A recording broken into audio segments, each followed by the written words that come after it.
Hello friends, જય શ્રી ગણેશ. બધાને સ્વાગત છે તમારું મારી ચેનલ ગુજરાતી કિચનમાં. અરે ઊભા તો રહો, ક્યાં જાવ છો? નોર્મલ બેસન કે દાળના ભજીયા આપણે આજે બિલકુલ નથી બનાવવાના. ખાઈને તો મજા પડવાની જ છે, પણ આ નવા ભજીયાની બનાવવાની રીત જોઈને જ તમને મજા પડી જશે. ફાઇનલી ઘણા દિવસોની રાહ જોયા પછી આજે મસ્ત મેઘરાજાએ મહેર કરી છે. તો ગુજરાતી એટલે ભજીયા બનાવવાનું તો પાક્કું હોય છે. આમ તો આ ભજીયા બધી ઋતુમાં ખાવાની મજા પડે છે, પણ ખાસ વરસાદમાં આનો કોઈ જવાબ જ નથી. તો ચાલો બનાવવાનું શરૂ કરીએ આપણા એકદમ નવા અને ખાવામાં ક્રિસ્પી કુરકુરા એવા ભજીયા. તો એના માટે આપણે અહીંયા અડધો કપ જેટલા ચોખાના પૌવા લીધા છે. પૌવા છે કોઈ પણ વેરાયટીના લઈ શકો છો, જાડા પાતળા જે પણ ઘરમાં અવેલેબલ છે એનો ઉપયોગ આપણે કરી લેવાનો છે. હવે પૌવા છે એને આપણે 2 થી 3 પાણીથી સરસ એવા હાથેથી ઘસી અને વોશ કરી લઈએ અને પૌવામાં રહેલું બધું પાણી હટાવી દઈએ. હવે આપણે આ પૌવાને પલાળવાના છે. તો પલાળવા માટે આપણે માત્ર 2 ચમચી જેટલું જ આપણે એમાં પાણી એડ કરવાનું છે, કારણ કે ઓલરેડી છે પૌવાને આપણે વોશ કરેલા છે. હવે પૌવામાં આપણે 2 ચમચી જેટલું પાણી એડ કરી આ રીતે સરસ એવા એકસાથે ભેગા કરી અને સાઈડમાં રાખી દઈએ. ત્યાં સુધીમાં બીજી એક નાનકડી તૈયારી કરી લઈએ. તો અહીંયા આપણે લીધું છે કાચું બટેટું. તો બટેટું તમે જોઈ શકો છો, મીડિયમ સાઇઝનું જ બટેટું આપણે લીધું છે અને બટેટાની ઉપરની છાલ આપણે હટાવી દેવાની છે. આ રેસીપી હું તમારી સાથે ઘણો ટાઈમથી શેર કરવા માંગતી હતી, પણ હું વરસાદની રાહ જોતી હતી કે વરસાદ પડે ત્યારે બનાવવું તો ઘરનાને પણ ખાવાની મજા આવશે અને તમને પણ હું શેર કરીશ તો તમે પણ આરામથી આ નવા ભજીયા તમારી ઘરે બનાવી શકો છો. તો અહીંયા જોઈ શકો છો, કોઈ જાડા હોલવાળી ખમણીથી આપણે આ બટેટું છે એનું છીણ કરી લેવાનું છે. બને ત્યાં સુધી બટેટાનું છીણ છે એ લાંબુ નીકળે એ રીતે આપણે એને ટ્રાય કરવાનું છે, મતલબ કે લાંબુ નીકળે એ રીતે ખમણવાનું છે.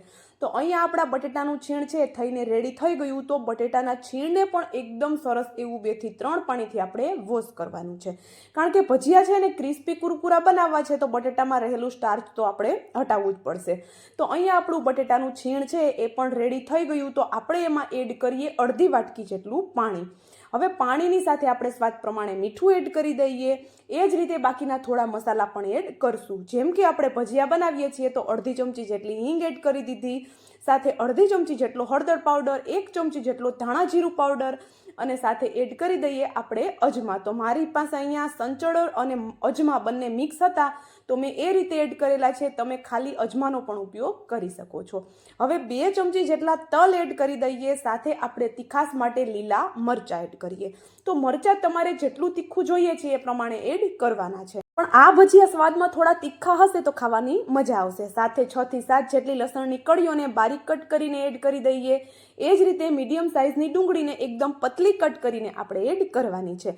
સાથે અહીંયા 1 મુઠ્ઠી જેટલા લીલા ધાણા અને 1 ચમચી જેટલો હું મેગી મસાલો એડ કરું છું. ટોટલી ઓપ્શનલ છે, જો તમને પસંદ હોય તો એડ કરી શકો છો. ચટપટા ટેસ્ટ માટે અડધી ચમચી જેટલો આમચૂર પાવડર કે પછી ચાટ મસાલો પણ લઈ શકાય છે. હવે બધા મસાલાને એકદમ સરસ એવા આપણે મિક્સ કરી દઈએ બટેટાના છીણ સાથે. તો અહીંયા ડુંગળી જો તમે ન ખાતા હોય તો સ્કીપ કરી શકો છો અને લસણ પણ સ્કીપ કરી શકો છો. હવે બધી વસ્તુને એકદમ સરસ એવી મિક્સ કરી સાઈડમાં રાખી દઈએ. એટલી જ વારમાં આપણા પૌવા છે એકદમ સરસ એવા પલળી ગયા છે. તમે જોઈ શકો છો એમાં આપણે ખૂબ જ ઓછું પાણી એડ કર્યું હતું તો એકદમ છૂટા છૂટા આપણા પૌવા બન્યા છે.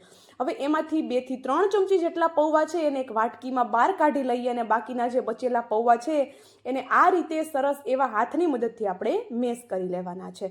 તો અહીંયા જોઈ શકો છો એકદમ સરસ એવા આપણે પૌવા છે એને મેશ કરી લીધા. તો આપણે જે બટેટાનું છીણ બનાવ્યું એમાં જ આપણે આ પૌવા છે પીસેલા એને એડ કરી દઈએ.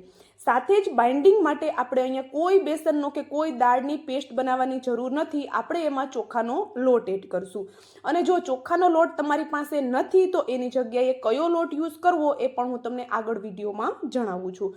તો અહીંયા ચોખાનો લોટ છે એ અડધો કપ જેટલો મેં લીધેલો છે. મારી ઘરે તો આ ભજીયા વારંવાર બને છે એટલે મને અંદાજ છે તો મેં સીધો જ લોટ એડ કરી દીધો. પણ જો તમે પહેલી વખત બનાવતા હોય તો સીધો જ લોટ એડ નથી કરવાનો, જરૂર લાગે એટલો જ લોટ એડ કરવાનો છે. મતલબ કે આપણે એમાં બાઇન્ડિંગ આવે એટલા જ લોટનો ઉપયોગ કરવાનો છે. બાકી બધી વસ્તુનું પ્રમાણ વધારે રાખવાનું છે અને લોટનું પ્રમાણ ઓછું રાખવાનું છે. જો આવું કરશું તો જ આપણા ભજીયા એકદમ અંદર સુધી સરસ એવા ક્રિસ્પી બનીને તૈયાર થશે. મતલબ કે લાંબો સમય સુધી રાખશું તો પણ ક્રિસ્પી કરારા જ બન્યા રહેશે. અહીંયા લોટ અને બાકીની બધી વસ્તુને આપણે એકદમ સરસ એવી હાથની મદદથી મિક્સ કરી લેવાની છે, કારણ કે ચોખાના પૌવા એડ કર્યા છે તો ચોખાના પૌવાના કોઈ ગાંઠો રહી જાય છે, એટલા માટે હાથની મદદથી મિક્સ કરશું તો બધું સરસ એવું મિક્સ થઈ જશે. હવે આપણે પૌવા જે સાઈડમાં રાખ્યા હતા એ પૌવાને પણ અત્યારે આપણે એડ કરી દેવાના છે, પણ બધું મિક્સ કરી દીધા પછી. હવે એ જ રીતે આપણા ભજીયાને એક્સ્ટ્રા ક્રિસ્પી બનાવવા માટે મેં અહીંયા લીધી છે સેવઈ. તો એક પેકેટ જેટલી મેં સેવઈ લીધી છે અને સેવઈને આ રીતે હાથેથી ક્રશ કરીને આપણે એડ કરવાની છે. આ સેવઈ દરેક કરિયાણાની દુકાને આરામથી મળી જાય છે. અને સાથે મેં અહીંયા રોસ્ટેડ સેવઈ લીધી છે. તમે જે કાચી સેવઈ આવે છે, મતલબ કે શેક્યા વગરની, એનો ઉપયોગ પણ કરી શકો છો, અથવા તો થોડી કાચી મેગી પણ ક્રશ કરીને ઉપયોગમાં લઈ શકાય છે. પણ સેવઈ છે એકદમ જલ્દીથી સરસ એવી કૂક થઈ જાય છે, તો આપણે એમાં વધારે કોઈ મહેનત કરવાની જરૂર નથી રહેતી. તો અહીંયા આપણે સેવઈ અને જે આપણે ચોખાના પૌવા એડ કર્યા એને એકદમ હળવા હાથે મિક્સ કરવાના છે, કારણ કે ભજીયામાં જે એક્સ્ટ્રા ક્રિસ્પીનેસ આવશે એ આપણે જે ઉપરથી આખા પૌવા એડ કર્યા અને સાથે સેવઈ એડ કરી એનાથી જ આવશે, અને એ બંને વસ્તુનો સ્વાદ પણ એકદમ જોરદાર આવશે. તમે અહીંયા જોઈ શકો છો, નોર્મલ ભજીયાના બેટર જેવું બેટર બિલકુલ નથી. આ રીતે હલકું છૂટું રહે એ રીતનું આપણે બેટર બનાવી અને રેડી કરી લીધું. હવે હાથમાં લઈ આ રીતે બોલ્સ વાળીને જોવાનું છે, સરસ એવું બાઇન્ડિંગ આવે છે, મતલબ આપણા ભજીયા પરફેક્ટ બનશે, બિલકુલ તેલમાં જઈને છૂટા નહીં પડે.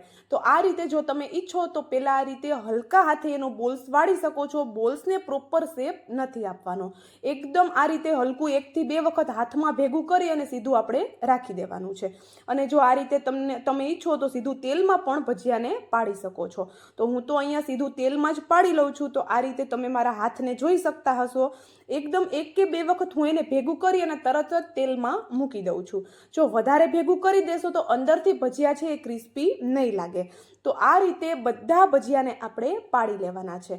અને હા, જો તમે અત્યાર સુધીનો વિડીયો જોઈ લીધો હોય, એમાં જો તમને થોડું પણ કંઈક પસંદ આવ્યું હોય તો પ્લીઝ વિડીયોને લાઇક, શેર, અને જો ચેનલ પર નવા હોય તો જલ્દીથી ચેનલને સબસ્ક્રાઈબ કરી મને થોડો સપોર્ટ કરી દેજો. તો અહીંયા જોઈ શકો છો, તેલમાં આપણે જેટલા આવે એટલા ભજીયા પાડી લેવાના છે, અને ભજીયા પાડતી વખતે તેલ ખૂબ જ સરસ એવું ગરમ હોવું જોઈએ. જેવું આપણે ભજીયાની સાઈડ ચેન્જ કરીએ, મતલબ કે હલકા ભજીયા ક્રિસ્પી થાય એટલે ગેસની ફ્લેમ મીડિયમ કરી ભજીયા ક્રિસ્પી થાય ત્યાં સુધી આપણે એને થવા દઈશું. તો ભજીયા તળતી વખતે થોડું ધ્યાન રાખશું એટલે એકદમ ક્રિસ્પી. અને આ ભજીયાની સામે તમે ઘરે જે પણ બીજા ભજીયા બનાવો છો એ બધા ભજીયા તમે ભૂલી જવાના છો, એ વાતની હું તમને ગેરંટી આપું છું, કારણ કે સ્વાદમાં પણ એક અલગ સ્વાદ આવે છે અને સાથે ખાવામાં એકદમ ક્રિસ્પી અને ચટપટા લાગે છે. તો જો કંઈક નવું અને ચટપટું ખાવાના તમે પણ શોખીન હો તો આ ભજીયા તો તમને ખૂબ જ પસંદ આવવાના જ છે. કાંદા બટેટાના બેસનવાળા અને દાળના ભજીયા તો આપણે બહુ ખાધા, તો આ વરસાદમાં આ વખતે આવા નવા ભજીયા ટ્રાય કરી જોઈએ. તો અહીંયા આપણે જે ભજીયા છે એની સાથે થોડા મરચાં પણ ફ્રાય કરી લીધા, અને આ ભજીયા સાથે મરચાં છે તળેલા, એનું કોમ્બિનેશન જોરદાર લાગે છે, તો ચોક્કસથી મરચાં પણ સાથે તળી લેજો. તો અહીંયા આપણે કેચઅપ સાથે આને સર્વ કર્યા છે. તમે ગ્રીન ચટણી સાથે કે ખજૂર આમલીની ચટણી સાથે પણ આને સર્વ કરી શકો છો. તો ચાલો હવે મળશું આવા જ એક નવા વિડીયો સાથે. ત્યાં સુધી જય Shri Ganesh and thank you for watching.